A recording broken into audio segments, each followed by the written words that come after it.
वर्तनी से रिलेटेड है। इसमें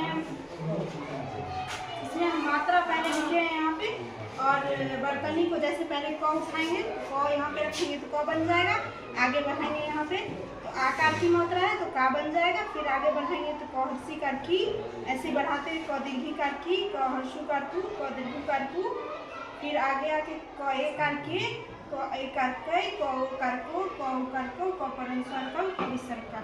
ऐसे ही हम और भी है अक्षर, उसको भी बताएंगे। इसके साथ साथ हम मात्रा से रिलेटेड चित्र सहित मात्रा चलते हैं। तो आ की मात्रा से कौन सा चित्र आम है, जैसे तो ये आम, इसको लिख के बताएंगे कि आ की मात्रा से आम बन रहा है, हर्षी की मात्रा से इमली बन रहा है, दीर्घी की मात्रा से ईख बन रहा है, हर्षु की मात्रा से उल्लू बन रहा है, दीर्घु की मात्रा से ऊन बन रहा है, ए की मात्रा से एड़ी बन रहा है, ए की मात्रा से ऐनक बन रहा है। इसको चित्र के द्वारा प्रदर्शित किए हैं। ऐसे ही हम अब तक बताए। अब आगे